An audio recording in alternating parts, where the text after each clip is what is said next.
Hey guys, welcome back to my channel All in One Tanvi Vlogs.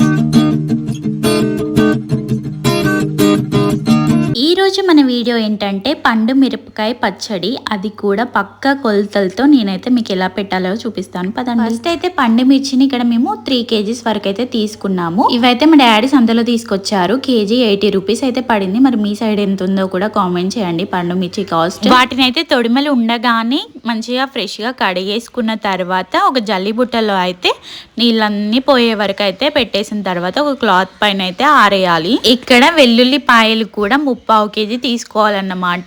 అంటే కేజీకి 1/4 kg చొప్పున 3 kgలకి 1/4 kg అన్నమాట తీసుకొని వాటిని కూడా కాసేపు అయితే ఆరబెట్టుకున్నాము ఎండలో. వాటర్ అన్ని ఇంకిపోయిన తర్వాత ఈ పండు మిర్చిని ఒక క్లాత్ పై వేసుకున్నాం కదా, ఇంకా తడి అస్సలు లేకుండా అయితే ఇంకొక క్లాత్ అయితే తూడ్చుకోవాలి. ఇక్కడ చింతపండు కూడా 1/4 kg వరకు అయితే తీసుకున్నాము. దీన్ని కూడా కాసేపు అయితే ఎందుకైనా మంచిది, తడి ఏమీ ఉండకూడదని దీన్ని కూడా కాసేపు ఎండలో అయితే ఆరబెట్టుకున్నాము. ఇంకా ఈ ఆరిపోయిన పండు మిర్చికి తొడిమలు కూడా తీసేసుకోవాలి. ముందే తొడిమలు ఎందుకు తీయలేదు అని అంటే మనము దాన్ని వాష్ చేసుకున్నాం కదా, వాటర్ లోపలికి వెళ్ళి పచ్చడి ఎక్కువ రోజులు నిల్వ ఉండదన్నమాట.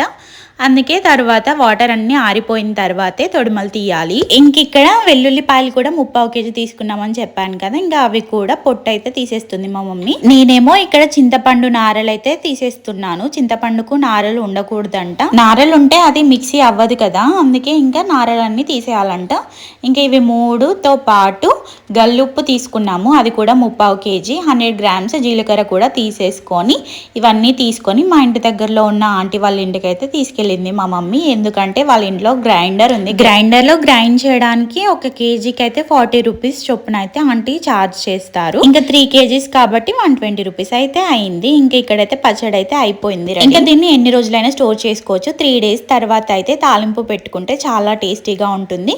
ఇంకా 3 days అయితే ఊరుతుంది కదా, ఊరిన తర్వాత మేమైతే ఇక్కడ మాకు ఎంత కావాలో అంత అయితే ఒక జార్లోకి అయితే తీసేసుకున్నాము. తర్వాత ఇంకా తాలింపు అయితే పెట్టేసుకుంటున్నాము. తాలింపు కోసం అయితే మా ఇంట్లో కరివేపాకు లేకుండే, అందుకే ఇంకా మేము వేయలేదు తాలింపులో. మీ దగ్గర ఉంటే అయితే వేసుకోండి, టేస్ట్ చాలా బాగుంటుంది.